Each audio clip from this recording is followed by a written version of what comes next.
예, 이번 시간에는 전라남도 조선시대 불교에 대해서 살펴보도록 하겠습니다.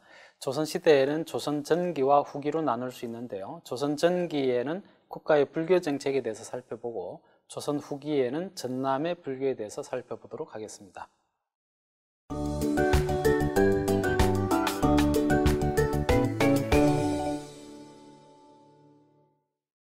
안녕하세요. 조선시대 전남 불교사에 대해서 강의할 저는 순천대학교 사학과에 있는 이종수라고 합니다. 조선시대 불교에 대해서는 조선 전기와 후기로 나눌 수 있겠습니다. 조선 전기 전남의 불교에 대해서는 별다른 기록이 많지 않기 때문에 전남의 불교에 대해서 이제 조선 후기에 대해서 집중적으로 살펴보기로 하고요. 조선 전기는 국가 불교 정책에 대해서 전반적으로 살펴보도록 하겠습니다. 조선 시대에 들어서면 흔히 우리가 이제 숙류억불이라고 이야기를 합니다만은 숙류억불을 해석하자면은 유학을 숭상하고 불교를 억압한다 이런 이제 개념이죠. 물론 이제 조선 시대에 들어서면서 이제 유교 중심의 국가다 보니까 여러 이제 고려 시대까지 있었던 이제 불교적인 어떤 혜택을 없앴던 것은 사실이지만 그렇다고 해서 숙류억불이라고 해서 불교의 신앙적인 요소까지 국가가 없애려고 했다 이렇게 이해하는 것은 좀 곤란하겠습니다. 불교의 신앙적인 측면은 조선 후기까지 계속 유지가 되고요. 다만 불교가 가지고 있던 여러 가지 정치적 권력, 경제적 권력에 대해서는 국가가 억압을 했다 이렇게 이제 보는 것이 좀 더 정확한 이야기라고 할 수 있겠습니다. 왕실에서는 조선 전기부터 조선 후기까지 줄기차게 불교 신앙을 이어갑니다. 왕실에서 이제 불교 신앙을 이어가는 것은 특히 이제 조선 전기에는 불교 의례의 설행으로 이제 많이 나타나고요. 조선 후기가 되면은 왕실의 여러 이제 번영을 위해서 사찰, 즉 이제 원당을 지정해서 이 원당이라고 하는 것은 왕실도 그렇고 양반도 그렇습니다만은 자신의 어떤 복을 기원하기 위해서 사찰에 가서 이제 기원을 하는 겁니다. 그 기원을 할 때 그 사찰을 지정하게 되는데 그 사찰을 우리가 흔히 원당이라고 하는데요. 이 왕실과 양반들은 그 원당에 가서 그 사찰에 가서 여러 가지 이제 복을 기원하는 것이죠. 그리고 또 이 양반들은 흔히 우리가 이제 외유내불이라고 이제 표현을 합니다. 외유내불을 번역을 하자면은 겉으로는 이 외는 이제 바깥이라는 뜻이죠. 겉으로는 유학자이지만 그 속으로는 불교를 신앙한다 이런 이제 의미거든요. 그러니까 이 양반들은 겉으로는 유학자이기 때문에 이제 불교를 억압해야 된다고 이야기하지만 실질적으로 불교 신앙을 가지고 있는 경우가 이제 굉장히 많았다는 겁니다. 또 이걸 이제 살짝 바꿔서 해석을 하자면은 즉 이제 바깥 사람은 유학자인데 안 사람은 이제 불교 신앙을 한다 이렇게도 이제 해석할 수 있겠는데요.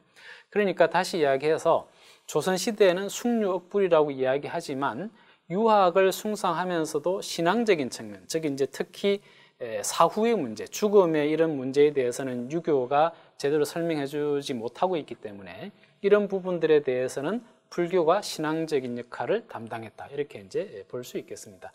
그러나 앞서 말씀드린 대로 유학의 나라였던 조선은 불교가 가지고 있던 여러 이제 정치, 경제적인 권력에 대해서는 박탈을 해가는 그런 과정을 거치는데 그런 과정이 조선 전기에 차츰 이루어져서 완성된다 이렇게 이제 볼 수 있겠습니다.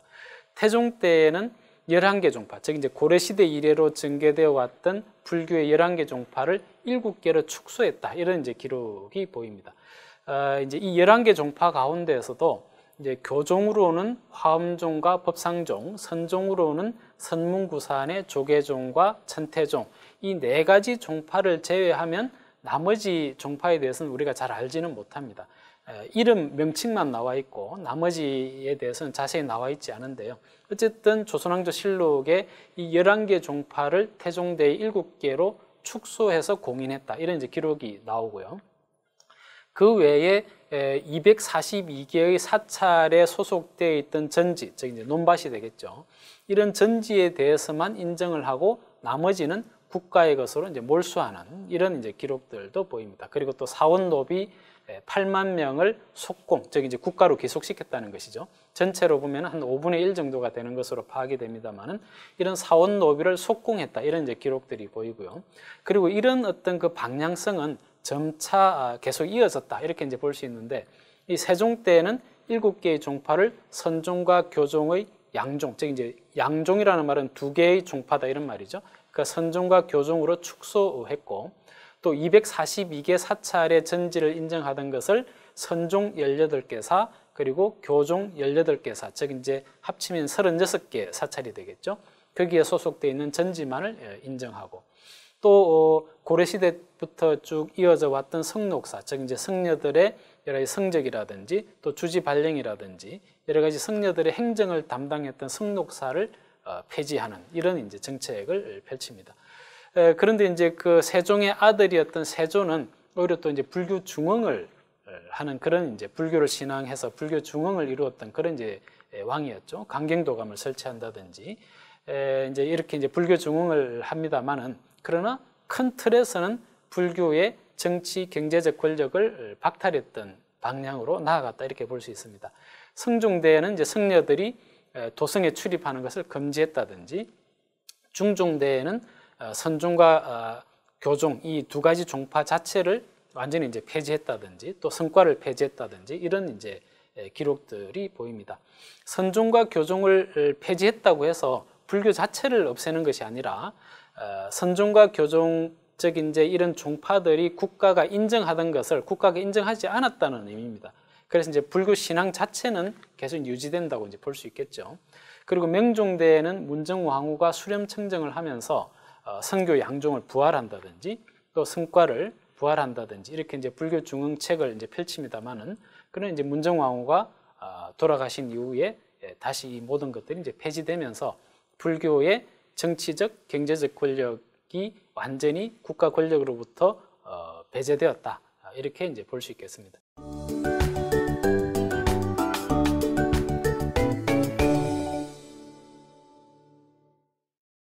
그렇게 이제 불교가 점차 국가 권력으로부터 이제 탈각되어 가던 그런 시기에 임진왜란이 일어납니다. 임진왜란이 일어났을 때 아시다시피 의성병이 전국적으로 한 4~5천 명 정도가 이 전쟁에 이제 참여를 하게 되죠. 당시 임진왜란 당시에 우리나라 관군이 초기에 대략 한 5만 명 정도의 관군이 있었습니다. 그 중에 한 10분의 1 정도의 그 병사가 바로 의성병이었다라고 하는 것은 굉장히 의미 있는 것이죠.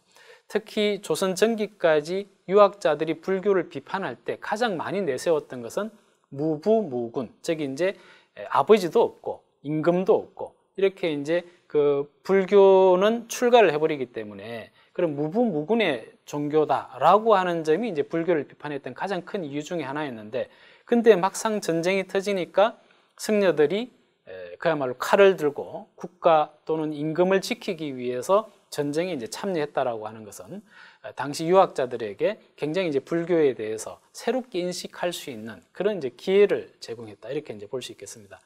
이런 의성병 중에서도 전라남도 지역의 의성병들은 특히 이순신 장군의 수군에 이제 참여했던 그런 기록들이 이제 보이는데요.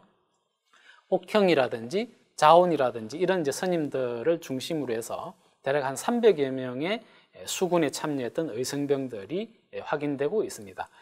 그 외에도 이제 많은 의성병들이 있었겠습니다만은 이 전라남도 지역은 이제 아무래도 바다가 가깝기 때문에 이순신 장군 수군 참여가 이제 대표적이다 이렇게 이제 볼 수 있을 것 같습니다.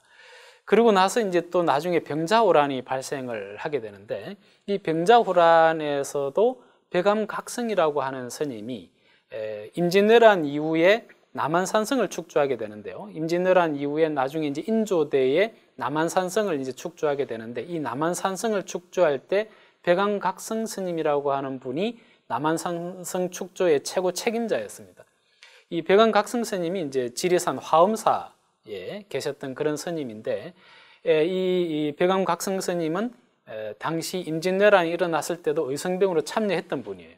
젊은 시절에 의성병으로 참여했다가 나중에 남한산성 축조의 책임자로 있다가 그리고 이제 화엄사를 중건을 하게 되는데, 바로 그 시점에 병자호란이 터졌고, 그때 이 전라남도 지역의 여러 성녀들 한 3,000명을 조직해가지고 남한산성으로 이제 진격을 합니다.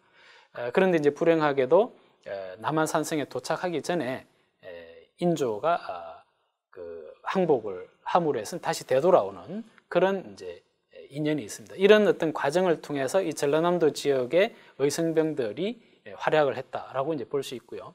그리고 전쟁 이후에는 전국적으로 의성병들이 하나의 이제 그 군사 조직화 되어 가지고 전국에 있던 여러 이제 산성들을 축조한다든지 또 수비한다든지 이런 역할을 맡게 됩니다. 대표적으로 지금 화엄사 각황전을 조성했던 계파성능이라고 하는 이 스님은 나중에 북한 산성 축조의 이제 주 책임자로 이제 가게 되는데요.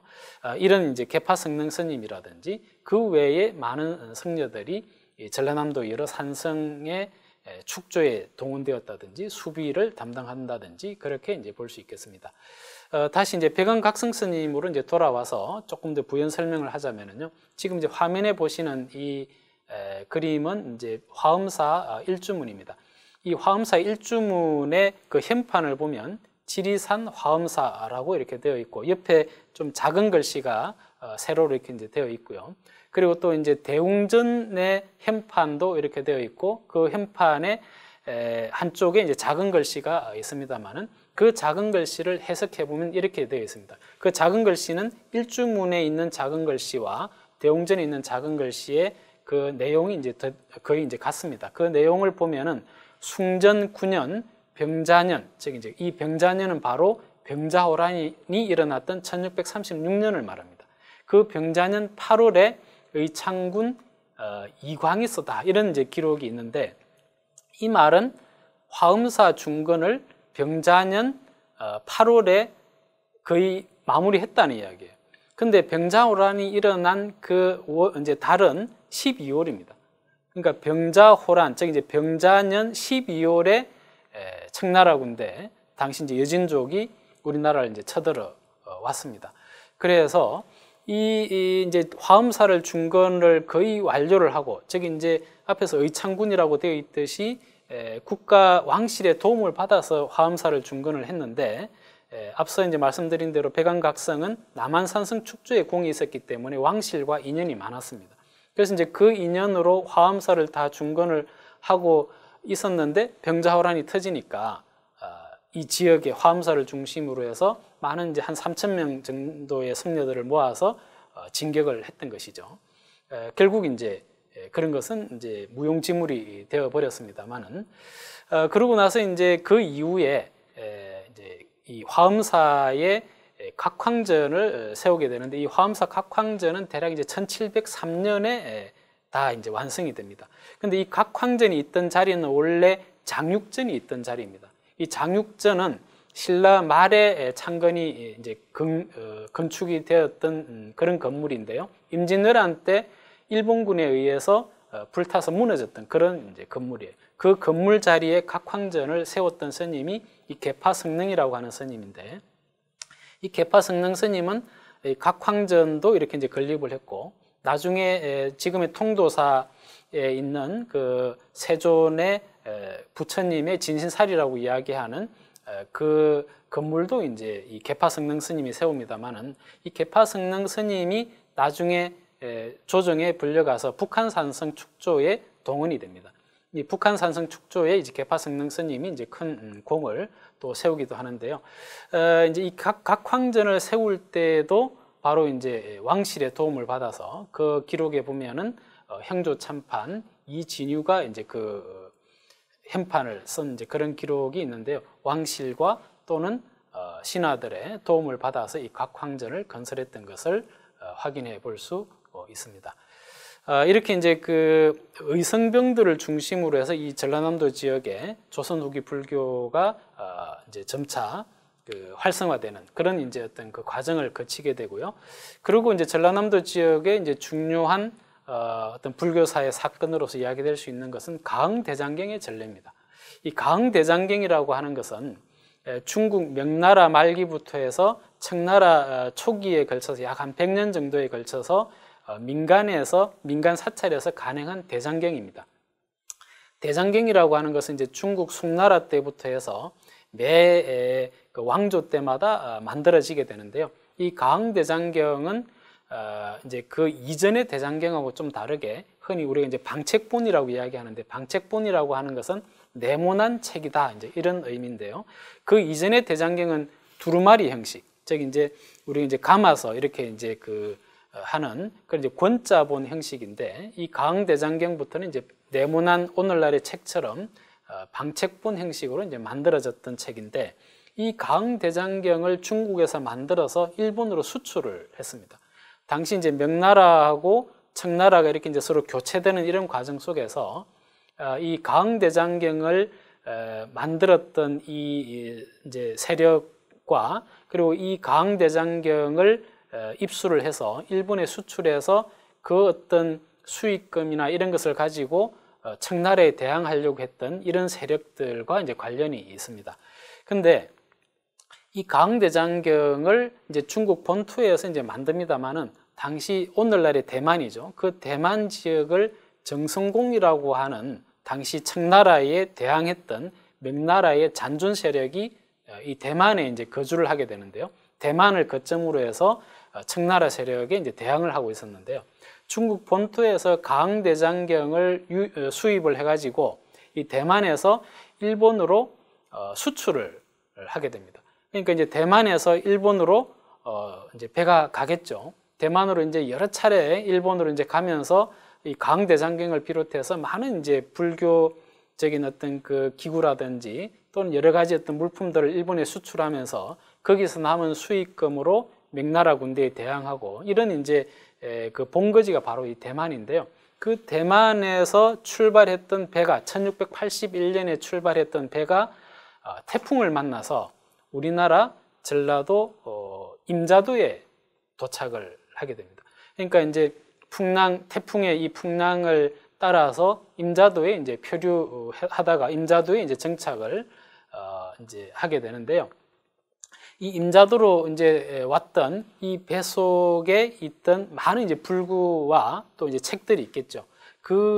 이 책들이 배가 이제 난파되면서 이제 바다로 떨어지게 되는데, 근데 이제 이 책은 목함에 쌓여 있기 때문에 바다로 떨어지더라도 물에 깔아앉는 것이 아니라 이 목함이 점차 이제 물에 떠다니다가 이제 그 해안가로 밀려오겠죠. 그리고 이제 일부는 배에 이제 남아 있었을 겁니다. 그래서 그 일부 남아있던, 배 속에 남아있던 것들은 왕실로 당시 이제 이 임자도를 관할하던 나주관하에서 그걸 수습해서 왕실로 보내게 되고, 그 외에 바닷가에 떠다니다가 해안가로 밀려왔던 목함에 있던 이런 그 여러 가지 물품들, 특히 이제 그 중에서도 이거는 바로 이제 가흥대장경인데요. 이 가흥대장경은 인근에 있던 성녀들이 이제 수습을 해서 이것을 다시 이제 수집을 하게 됩니다. 이때의 표류선과 관련해서 이제 조선왕조실록, 즉 이제 숙종실록에 보면 이렇게 이제 나와 있습니다. 표류선에는 불경이 있었는데 표지가 아주 새 것이었고 불기 등의 물건은 좋은 솜씨로 만들어진 것이었다. 그것들이 물에 떠다니다가 조수에 밀려와 잇따라 전라, 충청도 등의 바닷가 여러 포구에서 건졌다. 이런 이제 기록들이 보입니다. 그 서적의 총계는 1,000여 권이었다. 이렇게 이제 보이는데요. 이제 이런 그 실록의 이제 기록 속에 또 보면은 임금이 이제 당시 숙종이죠. 숙종이 오래도록 그 책을 이제 보다가 내려주지 않으므로 이제 민정중이라든지 이런 이제 대신들이 임금을 찾아가서 이제 이단, 즉 이제 불교의 서책을 오래도록 이제 임금이 보는 것은 적당하지 못하다, 이렇게 이제 건의를 하게 되고, 그래서 임금이 남한산성 사찰에 내려보냈다, 이런 이제 기록도 보이고 있습니다. 남한산성으로 갔던 당시의 그 가흥대장경 불서들이 어떻게 되었는지는 이제 알려져 있지는 않습니다만은 19세기에 남한산성에 있는 사찰들이 다 이제 불에 탔다는 기록이 있기 때문에 아마도 그때 다 불에 타지 않았을까, 그렇게 이제 추정을 하고 있습니다. 그런데 이제 이때 표류해 왔던 이 불서들 중에서 일부는 당시 전라도 인근에 있던 성녀들이 이제 수습을 이제 했단 말이죠. 그렇기 때문에 그렇게 수습된 불서들은 이 전라도 지역에 유통이 되었을 것으로 그렇게 이제 생각해 볼 수 있을 것 같습니다. 1694년 담양 용흥사에서 간행된 선운제전집 도서의 그 발문에도 이제 그런 기록이 있습니다. 신유년에 정체를 알 수 없는 어떤 상선이 표류해서 이제 파괴되고 이렇게 했는데, 거기에서 이제 불서들을 많이 해안가에서 건져냈다, 이런 이제 기록들이 있단 말이죠. 이런 기록들을 통해서 봤을 때 이제 종합적으로 이제 보자면은 1681년 6월 5일에 태풍이 불었고요. 그리고 이제 전국적으로 당시에 막대한 피해가 있었는데 임자두에 표류선이 이제 왔고 나주 관하에서 일부 표류선에 있던 불서들을 전국에 이제 왕실에 이제 보냈지만 그 외의 불서들은 인근의 승려들이 수습했다 이렇게 이제 볼 수 있습니다. 당시 이제 그 가항대장경을 수습해서 모았던 대표적인 스님이 이제 백암승총이라고 하는 스님인데요. 이 백암승총 스님이 그 가항대장경 중에 일부를 복각을 하게 됩니다. 그 복각한 책이 바로 지금 화면에서 보시는 이 책입니다. 이게 이제 이 화면에서 보시는 이러한 책을 가항대장경을 그대로 이제 복각해서 현재까지 전하고 있습니다. 이 백암승총이라고 하는 이 스님은 이제 당시 영광불갑사에 주석을 하고 있었는데 표류선의 불서들이 해안가로 밀려와서 이제 곳곳에 있다는 이야기를 듣고 곳곳에 있던 그런 그 목함들을 직접 수집했을 뿐만 아니라 또 이제 본인이 직접 수집하지 못했던 여러 불서들 같은 경우는 인근에 이제 여러 사찰에 나눠졌겠죠. 그래서 이제 그런 불서들을 갖다가 일일이 수집을 해서 이제 간행을 하려고 이렇게 합니다. 그래서 이 백암승총 스님이 1700년까지 주로 이제 지금의 나간 진광사입니다. 지금은 이제 보성으로 들어가 있는데요. 그 나간읍성에서 이제 가까운데 저기 이제 보성 쪽에 진광사라고 하는 절이 있었습니다. 지금은 이제 폐허가 돼서 이제 진광리라고 하는 그 마을로 바뀌었습니다만은 그 진광사를 중심으로 해서 가항대장경을 비롯해서 이제 많은 불서들을 이제 간행하게 됩니다. 근데 이제 이런 불서 간행이 당시 조선 후기 불교계에서 이제 큰 영향을 미쳤다는 것이 이제 중요한 것입니다. 지금 표에 보시는 바와 같이 백암승총 스님이 간행했던 불서의 목록인데요. 여기 있는 목록들은 대부분 사찰 강원의 교재로 쓰이던 그런 이제 불서들입니다. 그러니까 백암승총 스님이 불서를 가항대장경을 중심으로 해서 이제 불서를 수집해서 복각 내지는 간행을 할 때 강원의 교재를 중심으로 간행을 했다는 것을 여기에서 이제 알 수가 있는 것이죠. 즉 무조건 간행한 것이 아니라 강원에서 사용되는 그 교재를 중심으로 간행함으로 해서 강원 발전에 큰 영향을 미쳤다 이렇게 이제 볼 수 있겠습니다. 그래서 오늘날 우리가 사찰 강원 발전에 기여했던 인물로 이야기할 때 가장 먼저 거론하는 분이 바로 이 백암승총이라고 하는 스님이다 이렇게 이제 볼 수 있겠습니다. 그래서 이 백암승총 스님이 불서를 간행하게 된 결정적 계기가 바로 가항대장경이 표류선에 의해서 전래되었던 이제 그런 사건이기 때문에 이 가항대장경이 우리 한국 불교사에서 차지하는 비중이 매우 크다 이렇게 기본적으로 이야기할 수 있겠습니다. 이런 가항대장경 중에서도 가장 큰 영향을 미쳤던 것은 이제 화엄경소초입니다. 이 화엄경소초는 조선 후기에 3번에 걸쳐서 간행이 되는데요. 이것은 이제 90권 80책의 아주 방대한 그런 이제 분량입니다. 이 화엄경소초는 강원의 이력 과정, 즉 이제 교육 과정에서 최종적으로 배우는 단계의 그런 이제 교재입니다만은 이 교재가 전국적으로 붐을 일으키면서 이제 3번에 걸쳐서 이제 간행되었을 정도다 이렇게 이제 볼 수 있고요. 참고적으로 당시 이제 강원은 크게 이제 삼익과, 사직과, 사격과, 대격과로 이렇게 이제 이루어지는데 대략 한 10년 이상 걸리는 그런 과정을 거쳐서 사찰에서 강원에서 스님들이 공부를 했습니다. 그 중에서도 금방 말씀드린 이 화엄경소초가 크게 유행하면서 전국적으로 대유행을 하게 되는데 그 중에서도 이 전라도 지역에서 특히 1000명이 넘는 성녀 내지는 신도들이 모이는 큰 화엄대회가 여러 차례 있었습니다. 대표적으로 백암승총 스님이 이 화엄경소초를 간행하면서 순천 서남사에서 개최했던 화엄대회로부터 시작해서 1725년 이제 김제 금산사는 전북입니다만은 거기에서 환성지안이라고 하는 스님이 1400여 명의 대중을 모아놓고 화엄대를 했고요. 그리고 1754년에는 순천 서남사에서 상울세봉이라고 하는 스님이 화엄대를 개최했을 때는 1200여 명이 모였다고 합니다. 그리고 또 1785년에는 구례 화엄사에서 해암윤장이라고 하는 스님이 이 화엄대를 개최했을 때는 1500여 명이 모였다고 하는 그런 이제 기록들이 보입니다. 이런 기록들을 통해서 당시 화엄대회가 크게 성행했고 그 계기는 바로 화엄경소초의 간행이었고 환경소초가 가능될 수 있었던 것은 강대장경의 우연한 전례 이렇게 이제 볼 수 있겠습니다. 그리고 이런 강운에서는 여러 이제 사기들이 만들어지는데요. 이 사기라고 하는 것은 필사된 것들입니다. 이제 강이 노트인데요.